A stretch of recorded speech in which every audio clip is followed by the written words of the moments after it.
नमस्कार दोस्तों, आपका एक बार फिर स्वागत है हमारे टेक्निकल हब चैनल में। तो स्टार्ट करते हैं वीडियो आज की। आज की वीडियो आज की वीडियो जो है वो काइजन से रिलेटेड है और ये वीडियो बड़ी इम्पोर्टेंट होने वाली है। काइजन का आपने बहुत बार नाम सुना होगा। काइजन होता क्या है, इसको बड़ा सिंपल तरीके में समझा गया है ताकि आपको आसानी से समझ में आ जाए। काइजन एक्चुअली दो जापानीज वर्ड से मिलके बना हुआ है, काई और जैन। काई का मतलब होता है चेंज और जैन का मतलब होता है गुड, यानी कि कुछ अच्छा चेंज, अच्छा कुछ बदलाव, कुछ सुधार, अच्छा सुधार, उसको हम काइजन बोलते हैं। What is kaizen? इसके डेप्थ में जाके देखेंगे तो सुधार तो हमें करना है, लेकिन वो कैसे करना है। Kaizen means improvement. काइजन का मतलब सुधार होता है, लेकिन कैसा सुधार? Improvement without spending much money, यानी कि जो सुधार जिसमें ज़्यादा पैसा खर्च ना करना पड़े। Involving everyone from manager to employees, जिसमें हर एक का इन्वॉल्वमेंट हो, एम्प्लॉइज का और मैनेजर का। And using much common sense, और ज़्यादा से ज़्यादा कॉमन सेंस यूज की जाए, यानी कि जो सामने दिखाई दे रहा है जो प्रॉब्लम, उस पर काम किया जाए जो हर किसी को समझ में आए और हर कोई काम कर सके। जैसा कि बताया गया है कि एक एम्प्लॉय से लेकर एक मैनेजर तक उसको अच्छी तरह से अंडरस्टैंड कर पाए। The aspect of kaizen is that it is on going and never ending improvement process. जो इसका मेन मुद्दा काइजन करने का जो इसकी जड़ है वो ये है कि ये कभी नहीं ख़त्म होने वाली एक्टिविटी है। ये एक्टिविटी कभी ख़त्म नहीं, ऑन गोइंग, हमेशा चलती रहनी चाहिए, और नेवर एंडिंग, जिसका कभी अंत ना हो। वो एक बेस्ट काइजन होता है, क्योंकि जब हम एक बार कोई इम्प्रूवमेंट कर सकते हैं, हमने इम्प्रूवमेंट कर दिया, हो सकता है कोई और अदर पर्सन उसमें कुछ और भी सुधार कर पाए जो उससे भी वो बेटर हो जाए, क्योंकि पहले ही बताया गया है कि इम्प्रूवमेंट और continuous improvement. Kaizen is a continuous process, यानी कि ये लगातार चलने वाली एक्टिविटी है। जैसे पहले कोई काइजन किया, उस चीज़ को स्टैंडर्डाइज किया, फिर उसमें कुछ और सुधार होता है, कोई और आइडिया आया बाद में, फिर उसको स्टैंडर्डाइज कर दिया। जब तक कोई नया आइडिया नहीं आता, कोई उससे बेटर नहीं आता, फिर वो स्टैंडर्डाइज करके उसी पर चलने हो सकता है बाद में किसी कोई और अप्रोच आए, कोई और बेटर सॉल्यूशन उसमें आए, फिर फिर उसमें इम्प्रूवमेंट किया, फिर उसको स्टैंडर्डाइज किया। इसका प्लान, एक्ट, चेक और डू, PDCA जो साइकिल होता है, उसके आधार पे हम इसको चेक करते रहना चाहिए टाइम टाइम से। यदि कोई नेक्स्ट आता है इम्प्रूवमेंट, तो उसके हिसाब से प्लान करें, फिर कार्य करें, फिर उसको चेक करें उसका रिजल्ट क्या है, और फिर उसको स्टैंडर्डाइज करें। लर्निंग ऑब्जेक्ट, इसमें जो सीखने वाली चीज़ें हैं, क्या क्या हमें इससे सीखते हैं और क्या क्या हमें सीखनी चाहिए काइजन करने से पहले, ताकि हम एक अच्छा काइजन कर पाएँ, अच्छा इम्प्रूवमेंट कर पाएँ। Understand the key concept of kaizen, जो काइजन का की कंसेप्ट है, मेन मुद्दा वो समझना चाहिए कि काइजन कहाँ से आया, क्यों करते हैं, इससे क्या बेनिफिट होते हैं।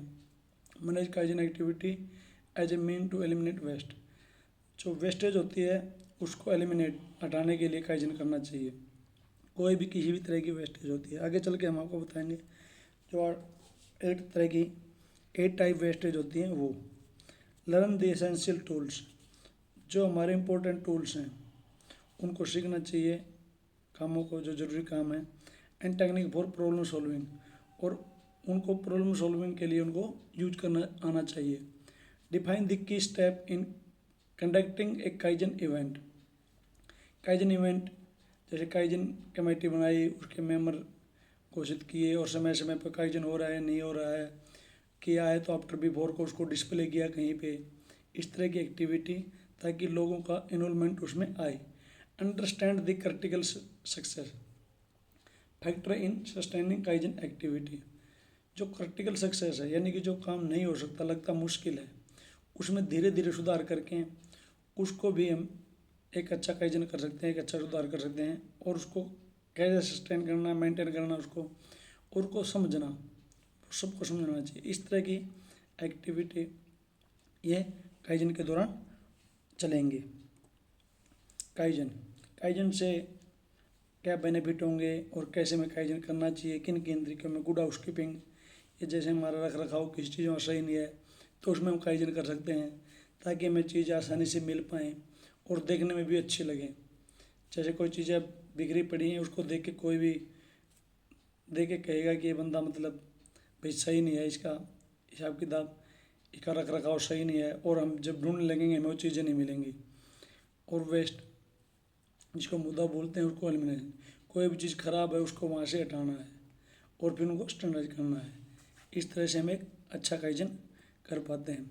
रिमेंबर ऑलवेज MFI, 3 चीज़ें इसमें हम याद रखें तो बड़ी अच्छी बात रहेगी और हमें वो समय समय पर याद भी दिलाता रहेगा। जैसे मेक द रूल, कोई हमने रूल बनाया, जैसे हमने हाउसकीपिंग का रूल बनाया, ये चीज़ 5S कर दिया, उसमें कौन सी चीज़ कहाँ पे रहेगी, कौन सी चीज़ कहाँ नहीं रहेगी, और उसको वहाँ रखा है तो वो फिर उसके लिए रूल बनाएं, फिर फॉलो द रूल को फॉलो करें, यानी कि चेक भी करते रहें कि कोई उस रूल को ब्रेक नहीं कर रहा हो, और इम्प्रूव और फर्दर उसमें कोई इम्प्रूवमेंट की गुंजाइश है, सुधार की कोई आशा है तो उसमें फर्दर इम्प्रूवमेंट भी कर सकते हैं। 3 क्राइटेरिया ऑफ काइजन, काइजन के जो 3 क्राइटेरिया हैं उसे क्या क्या फ़ायदा होता है और क्या क्या चीज़ें उसमें क्लियर होनी चाहिए वो यहाँ बताया गया है। Does the idea reduce waste, जो हमने आइडिया दिया, जो हमने काइजन किया, क्या वो वेस्टेज है, कोई भी वेस्टेज है या टाइम की वेस्टेज है मैंने कि उसको रिड्यूस करेगा, कम करेगा। इम्प्रूव क्वालिटी, उससे कोई क्वालिटी का इम्प्रूवमेंट होगा। और इंक्रीज सेफ्टी, और सेफ्टी वाइज कोई इंक्रीज होगा उसमें, यानी कि सेफ्टी बढ़ेगी, यानी कि एक्सीडेंट होने के चांस कम होंगे। इस तरह का उससे निकल के आना चाहिए।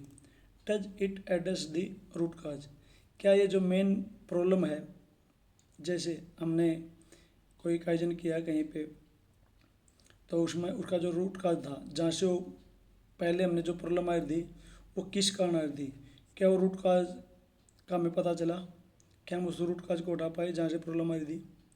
इट इज़ स्टैंडर्डाइज, और क्या हम इसको स्टैंडर्डाइज कर सकते हैं, ये स्टैंडर्डाइज भी होना चाहिए ताकि कोई भी उसको करे और समझ पाए उसको। मेथड टू इंक्रीज प्रोडक्टिविटी, जैसे प्रोडक्टिविटी इम्प्रूव करने के मेथड तरीका हम यहाँ देखते हैं। एक छोटा सा हमने एक एग्जांपल लिया है, जैसे करंट जो कंडीशन है, करंट सिचुएशन है, उसमें मैन, मशीन और हॉर्स वो फिक्स हैं और वहाँ पे 100 यूनिट बन रहे हैं। जैसे 8 घंटे में एक मशीन, एक आदमी से 8 घंटे में 100 यूनिट बन रहे, 100 प्रोडक्ट पार्ट बन रहे हैं, और फ्यूचर में हमारा 120 का प्लान है, कस्टमर ने डिमांड बढ़ा दी। तो उसमें हम क्या करें, हाउ टू इंक्रीज प्रोडक्ट, कैसे प्रोडक्टिव बढ़ाएंगे, उसके फिर 2 तरीके आते हैं। एक तो क्वांटिटेटिव अप्रोच होती है, जिसमें भाई वर्कर बढ़ा दो या मशीन बढ़ा दो या घंटे बढ़ा दो। 8 घंटे मशीन चली थी उसको 10 घंटे चला दो तो वो बढ़ जाएगी, या 12 घंटे चला दो, जो भी रिक्वायरमेंट के हिसाब से। ये तो एक सिंपल तरीका कोई भी समझ सकता है। लेकिन एक क्वालिटेटिव अप्रोच होगी, उसमें क्या है, क्या हम थोड़ा काम को हार्ड करके, कोई काम जैसे बंदा 3 बंदे लगे हुए हैं और वहाँ पे काम को थोड़ा दूसरे बंदे में डिवाइड कर दिया, वो काम बढ़ गया, तीनों बंदों में थोड़ा थोड़ा काम डिवाइड कर दिया, उन्हें थोड़ा काम बढ़ेगा, लेकिन उसी में क्या एडजस्ट हो सकती है उसकी। और एलिमिनेट वेस्ट, और जो वेस्टेज कहीं हो रही है, जैसे बंदा मोशन कर रहा है, बंदा यहाँ से वहाँ जा रहा था, उसमें टाइम ख़राब हो रहा था, या मेटल को लेके जा रहा है इधर से उधर, या उसको मेटल नहीं मिला, वेटिंग कर रहा है किसी चीज़ के लिए, उसको एलिमिनेट कर दो उस वेस्टेज को। तो हम उसको उसी टाइम में, उसी मशीन पे और उसी आदमी से उसी टाइम पीरियड में वो 120 यूनिट पार्ट भी प्रोडक्ट कर बना सकते हैं, जिससे हमारा गोल अचीव हो सकता है। इसको क्वालिटेटिव अप्रोच बोलते हैं और यही होना चाहिए। इसी से अच्छा काइजन निकल के आता है कि हमने वहाँ पे क्या इम्प्रूवमेंट किया, क्या काइजन किया। जैसे मैंने बताया था कि जो काइजन में क्या होता है, कोई भी वेस्ट चीज़ हटानी होती है, किसी भी तरह का, कोई टाइम वेस्ट हो रहा है, किसी का मोशन है, कोई इधर उधर जा रहा है, कोई ट्रांसपोर्ट बचाना है, इन्वेंट्री को कम करना है, जो भी, ये 8 टाइप की वेस्ट कैलकुलेट होती हैं। इनमें से हम इनमें किसी में भी काम करके, किसी को काइजन करके उसको, जैसे मैं एक एक करके बताता हूँ। Waiting, employees waiting for another process और ए मशीन टूल इट। जैसे कोई एम्प्लॉइज या वर्कर वेट करता है कि दूसरी मशीन से पार्ट नहीं आया है, वहाँ पे टूल नहीं मिला, तो टूल कैसे लेके आना है, क्या करना था, वहाँ पे क्यों नहीं मिला था, क्या था, उसका प्लान था नहीं था, पहले ही प्लान करके रखना ताकि उसको वेटिंग नहीं करना पड़े, वो वेट करे जो बंदा।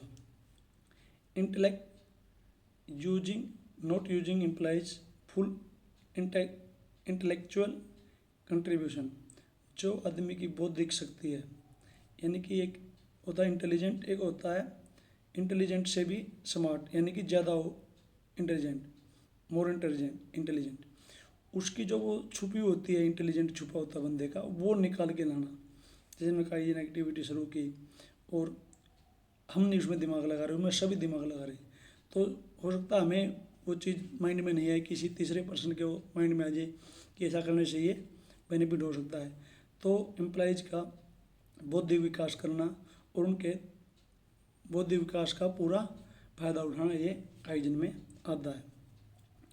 मोशन, जैसे एक्स्ट्रा फिजिकल मोशन है, मेंटल मोशन है, जिसकी कोई हमें कस्टमर वैल्यू नहीं दे रहा है। जैसे 2 मशीनों पे पार्ट चल रहा है, पहले 1 पे फिर 2 पे, और वहाँ से बंदा वो पार्ट लेने आता है, मशीन वाला ही, ऑपरेटर ही, तो उसका जो टाइम ख़राब हो रहा है वो 1 घंटे में उसने 20 चक्कर मारे, 30 मारे, जो भी मारे, उसमें जो टाइम उसका मोशन ख़राब हो रहा है उसमें वो प्रोडक्शन करता तो उतनी ज़्यादा उसके लिए कस्टमर हमें कुछ पे नहीं करता है, तो वो जो मोशन है उसको हम कम कर सकते हैं कुछ ऐसे ऑटोमेटिक लगा के कि वहाँ पे पार्ट अपने आप चला जाए। उसको जापानी में एक हराकुरी एक्टिविटी बोलते हैं, उसका हम नेक्स्ट कभी वीडियो में जिक्र करेंगे, समझाएंगे उसको क्या होता है, मोशन को कैसे। और ट्रांसपोर्ट, जैसे हमारा ट्रांसपोर्ट जा रहा है, जैसे लगा लो हमारी गाड़ी दिल्ली जा रही है कहीं पे भी, उसको हम बचा सकते हैं क्या, यानी कि 2 दिन में एक बार कर सकते हैं कस्टमर से बात करके, यदि उसका के पास पैसा रखने का या इन्वेंट्री मेंटेन करने का, ठीक है। या एक ही शहर में हमारी 2 गाड़ी जाती हैं, तो एक गाड़ी से क्या, छोटी गाड़ी है उसमें मेटल नहीं आ रहा है 2 तरह का, तो एक बड़ी गाड़ी करके उसमें कुछ सेविंग होती है पैसे की, तो उससे हम ट्रांसपोर्ट करके उसका ट्रांसपोर्ट का खर्चा बचा सकते हैं। इन्वेंट्री, जैसे ज़्यादा इन्वेंट्री बना ले और उसको स्टोरिंग करनी पड़ेगी, उसका रख रखाव करना पड़ेगा, क्योंकि इन्वेंट्री बनाएंगे उसमें डस्ट मिट्टी कुल लगेगी, और मेटल का होगा तो रस्ट वस्ट भी लग सकता है उसमें, तो ज़्यादा एक्सेस इन्वेंट्री नहीं बनानी पड़े, उसके लिए कोई काइजन करना कि कम से कम इन्वेंट्री में काम चले। ओवर प्रोसेसिंग क्या होता है, adding excess value when the customer does not required. Customer को उसकी ज़रूरत ही नहीं है, या कस्टमर हमें उसके लिए पैसा नहीं कर रहा है, ओवर प्रोसेस कर रहे हैं हम, कस्टमर ने मांगा एक सैंपल दिया है, उससे भी हम और भी अच्छा साफ बना के दे रहे हैं, उसको कुछ अलग से या दे रहे हैं या अलग से कोई प्रोसेस करके दे रहे हैं। कस्टमर ने मांगी हुई है वहाँ पे पॉलिश करनी, सिंपल वहाँ फिर हम उनको पॉलिश करके दे रहे हैं, तो एक्स्ट्रा प्रोसेसिंग कर रहे हैं, उसके लिए कस्टमर हमें एक्स्ट्रा पैसे नहीं देता, तो उसमें कोई हम काइजन कर सकते हैं, वो हम बचा सकते हैं टाइम। और production more than the customer needs, यानी कस्टमर की डिमांड कम है और हम अपने आप ही ज़्यादा मेटल बना रहे हैं, तो उससे हमें कोई बेनिफिट नहीं होता, उसके लिए हमें ज़्यादा मेटल परचेज करना पड़ता है, उसके हमें पैसे टाइम पे देने पड़ते हैं उन्हें सप्लायर को, और वो हमें ही नुकसान करता है। तो उस तरह की एक्टिविटी कोई करके, कोई काइजन इम्प्रूवमेंट करके उसको कैसे और प्रोडक्शन को कम करना, उसमें भी हम कोई काइजन कर सकते हैं। रिवर क्या होता है, रीप्रोसेसिंग, जैसे कोई काम गड़बड़ हो गया उसको फिर दोबारा रिवर करना, कस्टमर हमें रिवर के लिए पैसे थोड़े देता है, कस्टमर तो जो मेटल एक बार में ओके बनना चाहिए। जैसे सपोज करो कोई स्क्रैच आ गई किसी पार्ट में, तो हम फिर वो स्क्रैच को कर रहे हैं, तो हम ऐसा टूल करें कि उसमें स्क्रैच आए नहीं, स्क्रैच फ्री पार्ट बने उसमें, जैसे क्रोम वगैरह करवा के डाई में, या जैसे सपोज करो कि कोई कपड़ा ही शर्ट सिल रहा है, उसमें धागा लटक रहा है, कहीं मशीन में प्रॉब्लम आया वो धागा थोड़ा छोड़ देती है, तो हमने उस मशीन में कुछ इम्प्रूवमेंट करने की बजाय वहाँ पे हमने एक बंदा लगा दिया, वहाँ पे वो धागा काटता रहेगा, क्योंकि कस्टमर को धागा नहीं चाहिए, काटता रहेगा, तो हमने वहाँ पे कॉस्ट बढ़ा दिया, वहाँ पे एक बंदा एक्स्ट्रा लगा के, तो हम कुछ ऐसा सुधार करें कि वो जहाँ से प्रॉब्लम आई वो वहीं पे ख़त्म हो जाए, वो धागा एक्स्ट्रा नहीं रहे। इस तरह कुछ भी एनी वे अलग अलग उसमें अलग अलग तरीके से काम कर सकता है। जैसे कुछ अभी एग्जाम्पल मैंने लिए हैं, जैसे हाउसकीपिंग का या 5S का एग्जाम्पल लिया है। जैसे उस इसमें आपने पहले वाली पिक्चर में, बिफोर काइजन वाली पिक्चर में, वो बॉस खड़ा है, वो काम करने के लिए अपने जूनियर के पास, और वो सामान ढूंढ रहा है, उसको सामान नहीं मिल रहा क्योंकि उसने बॉक्सों में रखा है, पता नहीं कोई सामान नीचे है ऊपर है, उसका कोई कॉर्नर में दबा पड़ा हो सामान, तो ढूंढने में उसको टाइम खराब हो रहा है। उसने फिर एक ऐसी ट्रॉली बनाई पहिए वाली और सबकी अलग अलग लोकेशन बनाई, और वो सामने रहते हैं, जो भी उसको चाहिएगा वो सामने से उतारेगा और फटाफट काम कर देगा। तो जो इसमें उसको सामान ढूंढने में सर्चिंग टाइम उसने यहाँ पे ज़्यादा लग रहा था, उसको कम किया है। तो ये एक अच्छा काइजन है। जैसे एक ऑफिस में या घर में कहीं भी एसी चलता रह जाता है, बिफोर काइजन पिक्चर में आपको दिखाया, forget to turn the air condition off, AC को बंद करना भूल गया, हमें पता नहीं चला एसी चल रहा नहीं चल रहा, क्योंकि वहाँ से हवा हम फील नहीं कर सकते, वो ओवरहेड होता है, सिर के ऊपर होता है। तो वहाँ पे क्या है, उसमें दूसरी पिक्चर में जो दिखाया गया उन्होंने वहाँ पे रिबन लगा दिए पेपर के या अलग कपड़े के, एसी चलेगा तो रिबन वहाँ से हिलते दिखाई देंगे, तो हमें पता चल जाता है कि एसी भी ऑन है, इसको बंद करना है।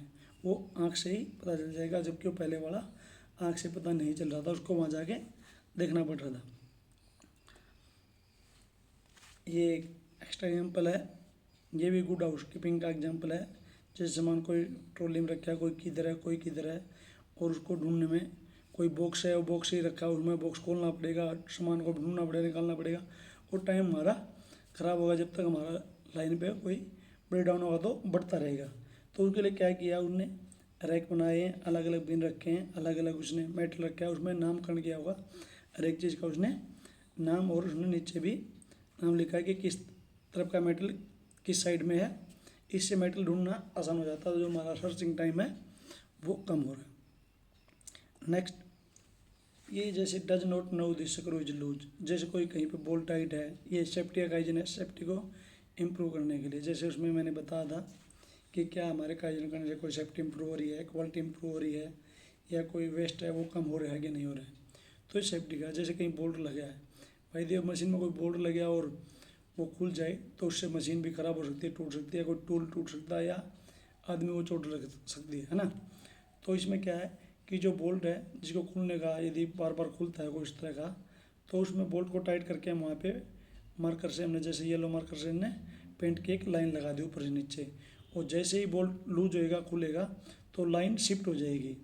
लाइन शिफ्ट होगी तो आँख से ही पता चल जाएगा, जबकि पहले हमें आँख से हल्का घूम जाता हो एक दो चोड़ी तो आँख से पता नहीं चल पा रहा था। तो काइजन कंपनी में कोई काम करता वर्क प्लेस में, वहाँ पे घर में भी हम कोई भी काइजन कर सकते हैं। घर में भी बहुत काइजन होते हैं हमारे, जो हमारे किचन में भी कर सकते हैं, या घर में कोई सामान हमें नहीं मिलता, उसके लिए कोई लोकेशन फिक्स करना, वो भी एक काइजन ही है, ताकि उसने से मिल जाए। और एनीवेयर कहीं भी काइजन की एक अपनी अलग इम्पोर्टेंट है, इसको समझेंगे इम्पोर्टेंस को, तो ये लाइफ में बड़ी फायदेमंद होती है। तो thank you for my video देखने के लिए, और इस तरह की और भी अच्छी अच्छी वीडियो आपको टाइम टाइम पे मिलती रहेंगी। और आपका वीडियो अच्छे लगे, पसंद आए तो एक लाइक करना और चैनल को सब्सक्राइब जरूर करना। थैंक यू दोस्तों।